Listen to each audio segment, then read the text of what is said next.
We've all been there, right? Drowning in online ads, those pop-ups, the banners that just seem to know what you've been looking at. Annoying, sure. But what if some of that software, the stuff pushing those ads, has, well, darker goals, more invasive ones? Exactly. And what we're seeing in the latest cybersecurity reports is pretty revealing. It's way beyond just those irritating pop-ups now.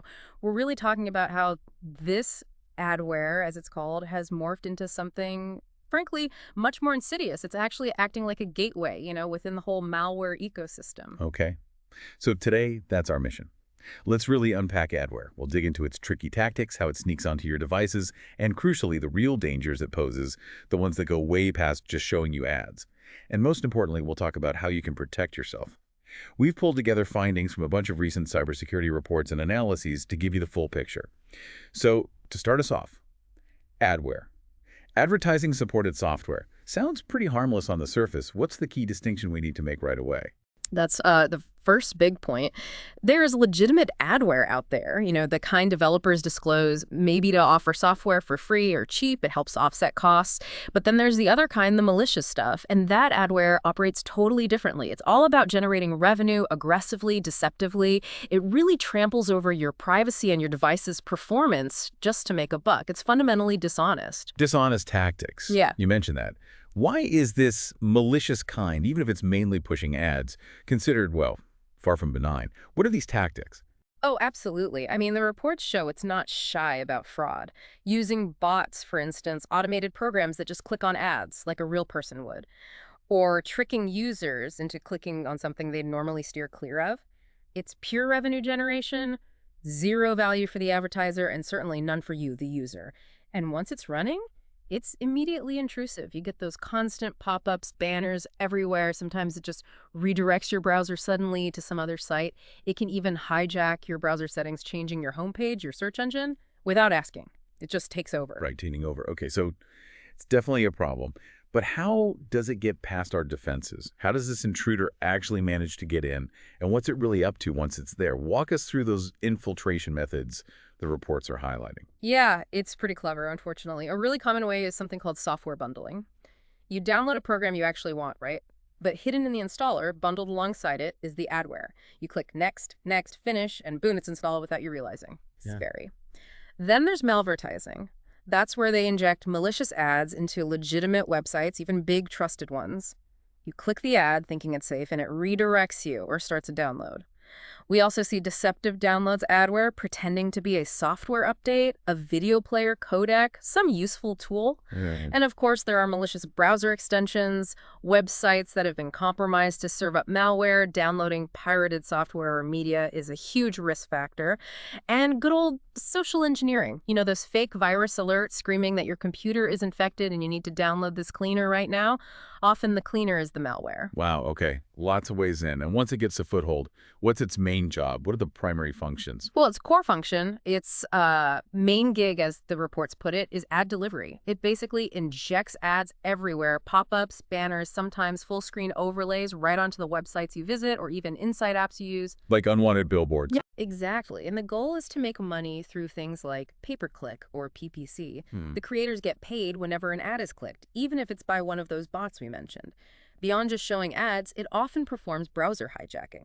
It'll change your homepage, your default search engine, maybe what opens when you click a new tab. It forces you towards specific ad-heavy websites. Sometimes it even injects extra ads into your Google search results, making it really hard to know what's legitimate. That's definitely annoying. But I gather the reports point to something, well, much more concerning happening beneath the surface, especially with our data. Yes, and this is where it gets really insidious. A major shift the reports emphasize.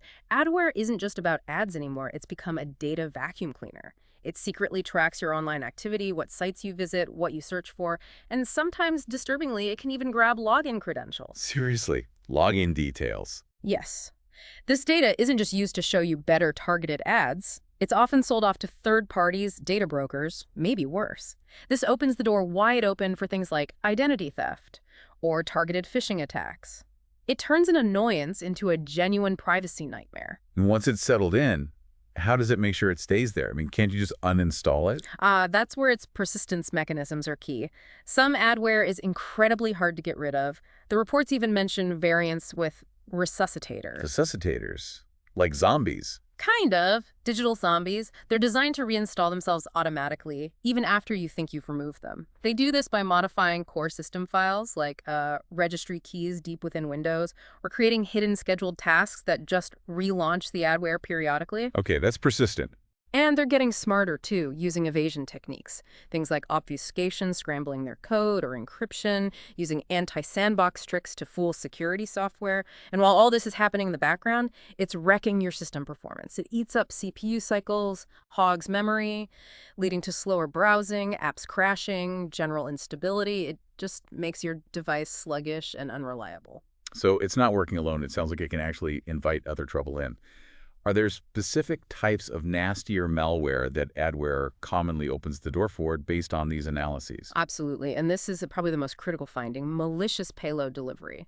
Adware increasingly acts as a delivery mechanism, a gateway for much more dangerous threats. We're talking ransomware that encrypts your files, spyware that steals everything, banking trojans designed to empty your accounts. How does it deliver them? It might redirect your browser to a website hosting an exploit kit, which then probes your system for vulnerabilities. Or it could just initiate what's called a drive-by downloading other malware onto your system without you clicking anything at all. It really escalates the threat level from nuisance to potentially catastrophic security breach. Which seems like a good point to talk about a specific type the reports flag.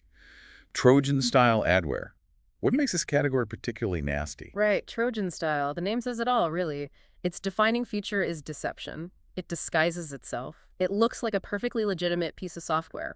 Maybe a game utility, a photo editor, a system cleaner, you name it. It tricks you into willingly installing it. So you invite the vampire in, basically. Pretty much.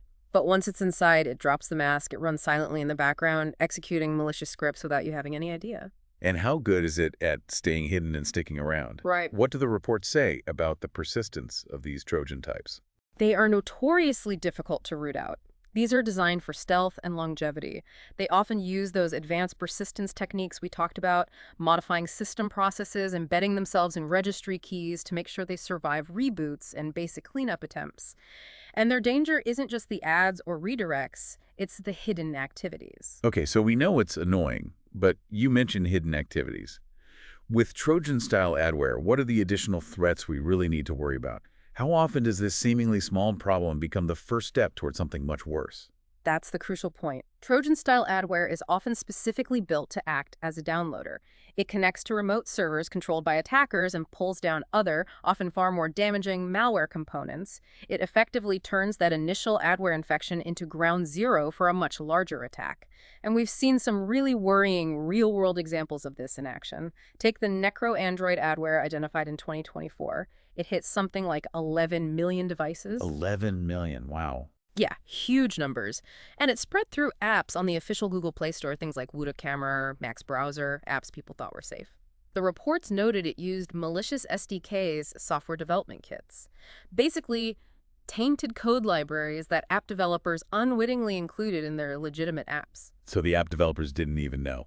Often not initially, no. And the really wild part, Necro used image steganography to hide its malicious payload. Hiding code inside images. Exactly, like a secret message hidden in pixels. Makes it incredibly hard for normal security scans to find.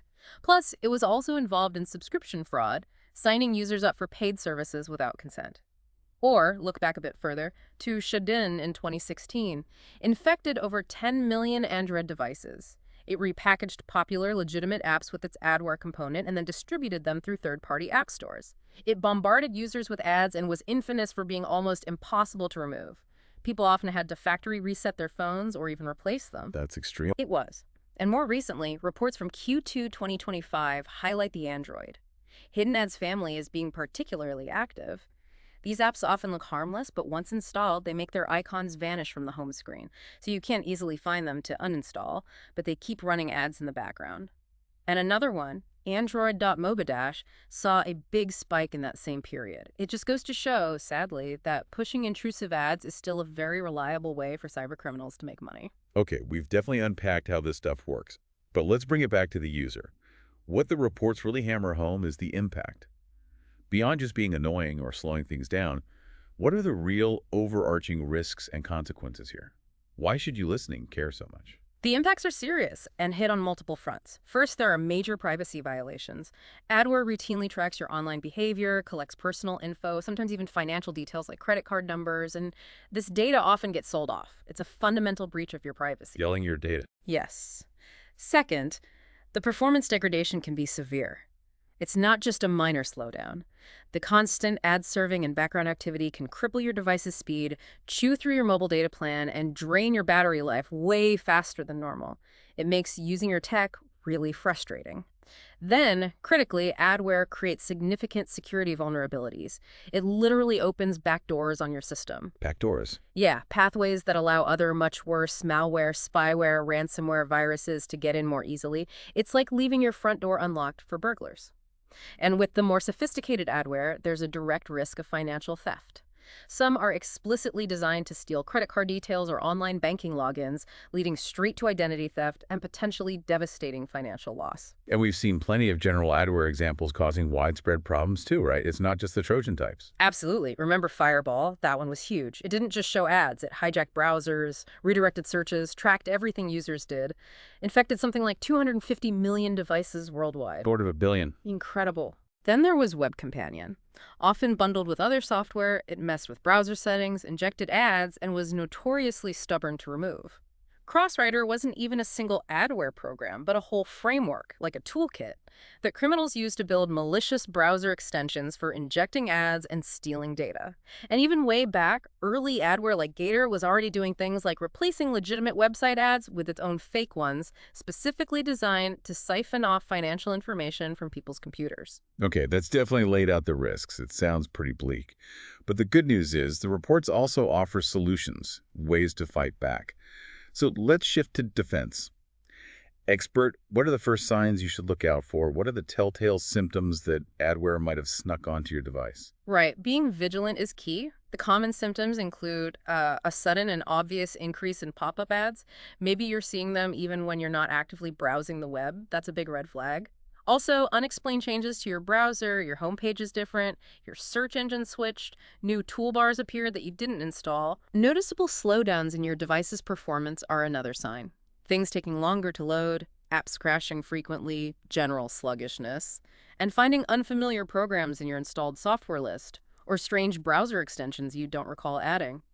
If you spot any of these, you should probably investigate. Okay, so let's say you see those red flags. What are the practical steps to actually get rid of it? How do you clean house? First step, definitely run a scan with a reputable antivirus or anti-malware program.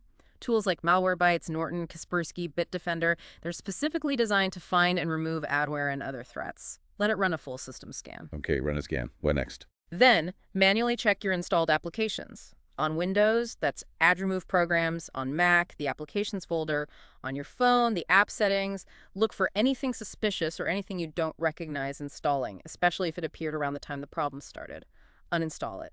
After that, check your web browser's extensions or add-ons. Go through the list in Chrome, Firefox, Edge, whatever you use, and remove anything you didn't intentionally install or that looks suspicious. Get rid of strange extensions. Got it. And finally, if problems persist, consider resetting your browser settings back to their defaults. This usually clears out any lingering hijacks or setting modifications made by the adware. Resetting the browser. Okay, that makes sense. But cleaning up is one thing. Preventing it in the first place is better. How can we be proactive? What are the key strategies you can use to stop adware getting a foothold? Prevention is absolutely crucial. Number one, keep everything updated. Your operating system, your browser, your applications, even device drivers. Updates often patch security holes that adware exploits. Keep things patched. Simple, but important. Very. Second, be cautious about the websites you visit. Especially avoid sites that use HTTP instead of the secure HTTPS, as they're riskier. Be wary of sites offering free downloads of copyrighted material, pirated software, movies, music. These are hotspots for malware distribution. Right. Avoid sketchy sites. Third, and this is a big one people often skip read carefully during software installation, look for checkboxes, often pre-checked, that authorize installing additional bundled software, toolbars, or potentially unwanted programs, PUPs. Always choose custom or advanced installation if offered, and uncheck anything you don't want or recognize. Pay attention during installs. Don't just click next. Exactly. Fourth, download apps only from official, reputable sources. That means the Apple App Store, Google Play Store, or directly from the software vendor's official website. Even then, check reviews. Users often report adware-like behavior in app reviews. And finally, use security tools proactively. A good antivirus is essential, but also consider using a reputable ad blocker. They can prevent malvertising and stop many adware components from even loading. Be skeptical of pop-ups, especially those fake warnings or offers that seem too good to be true. And just to add, for businesses, it's about vigilance too. Scanning apps for risky third-party code, vetting software rigorously, educating employees about the dangers of unofficial app stores or modded apps, and using mobile threat defense solutions are all part of a strong defense posture. Even on official stores like Google Play, unwanted apps slip through, so continuous monitoring is key. So it's quite a journey we've taken. From seeing adware as just an annoyance, those flashing banners, to understanding it as this persistent, evolving threat. A threat with real consequences for your privacy, your device's health, even your financial security. But knowing how it works, recognizing its tactics, understanding the risk, that really does give you the power to navigate the digital world more safely. Absolutely. And maybe a final thought to leave folks with. Given how deeply this stuff can embed itself, how it learns to evade detection, how it acts as a stepping stone for even worse threats, what does this prevalence of adware really tell us about digital trust overall? And maybe how challenging it's becoming to spot the danger when threats are increasingly designed to blend in, to look legitimate, almost hiding in plain sight within our everyday online activities. Something to think about.